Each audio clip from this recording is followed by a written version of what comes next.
She had no name. No one asked for her story. She was just the servant girl, a stolen child, a captive in a foreign land.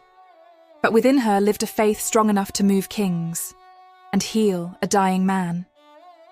This is the untold story of the brave young girl who saved a national hero, not with weapons, not with power, but with faith.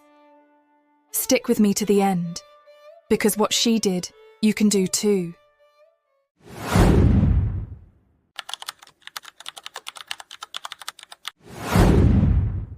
Let's meet the man at the center of this story, Naaman. Naaman had everything: rank, wealth, and the trust of his king. He was commander of the Syrian army, a living legend. His strategy won wars. His leadership inspired fear and loyalty. His presence alone could decide the outcome of a battle. But for all his medals and military power, Naaman had a shame he couldn't hide forever. He had leprosy, a skin disease that marked a person as unclean, slowly disfiguring their body and isolating them from society. At first, maybe it was a pale patch on his arm, then a sore that wouldn't heal, then another. In private, he tried to hide it beneath his armor. But disease doesn't stay hidden forever. Leprosy wasn't just a physical threat, it was a death sentence in slow motion, attacking not only his skin but his dignity, reputation, and future. Isn't it interesting? Sometimes the strongest people we know, the loudest, the boldest, are quietly bleeding beneath their armor. Somewhere in that same story is a girl whose name we don't even know. She was young, perhaps only 16 or 18. Her home in Israel had been invaded during one of Syria's raids.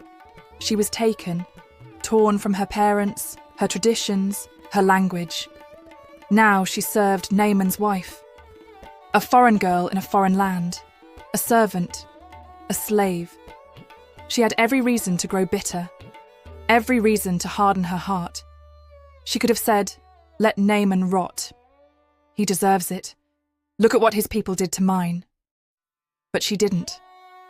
Somehow she held on to her faith, not in people, not in circumstances, but in the God of Israel. And one day she spoke, quietly, humbly, but full of hope.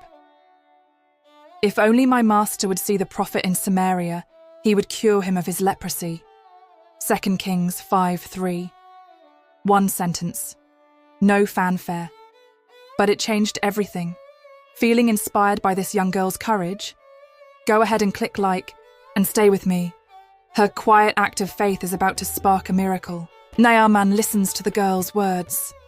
Desperate for healing, he tells the king of Aram, who quickly sends a royal letter to Israel's king. "I'm sending my commander Naaman to you. Heal him." Israel's king panics.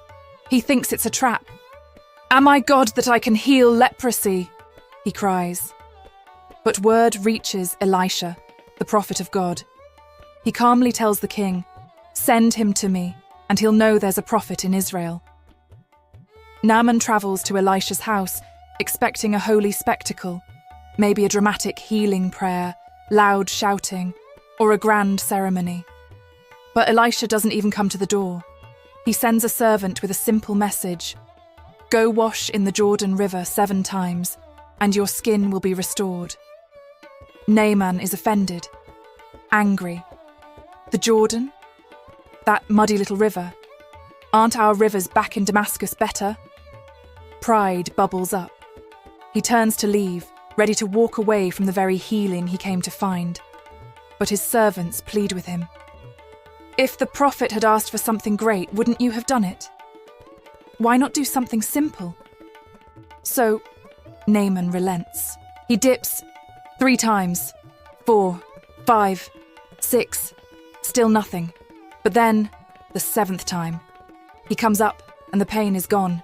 The sores, healed, his skin, smooth, whole, like a child's.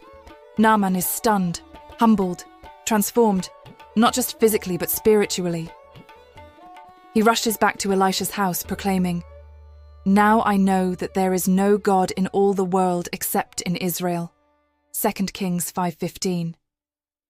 He even asks to take some soil back with him, so he can worship the God of Israel on Aramean ground. And somewhere in the background, that little girl watches.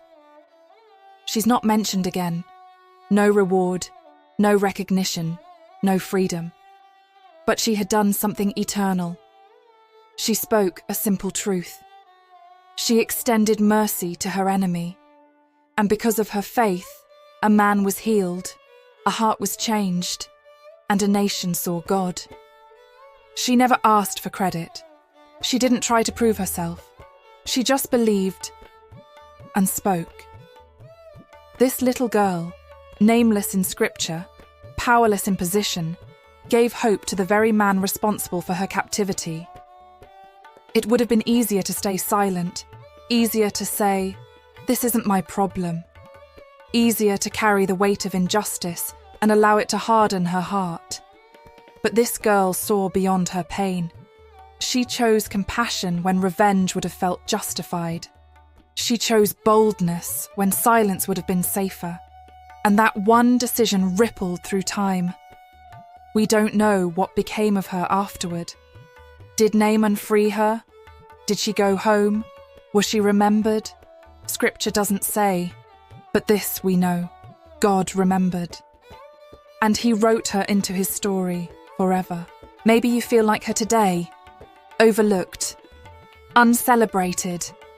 Trapped in a situation you didn't choose. Watching others live free while you serve in the background. But here's what her life tells us. You don't have to be rich to have influence. You don't have to be famous to speak truth. You don't have to have a title to be used by God. All you need is faith. Even when you're in a foreign land. Even when you're afraid. Even when no one knows your name. Your faith still speaks. So don't underestimate the power of your voice. Like that servant girl, you might be the spark that leads someone to their healing, their freedom, their encounter with God. And if this story reminded you of someone, share it with them. Let them know.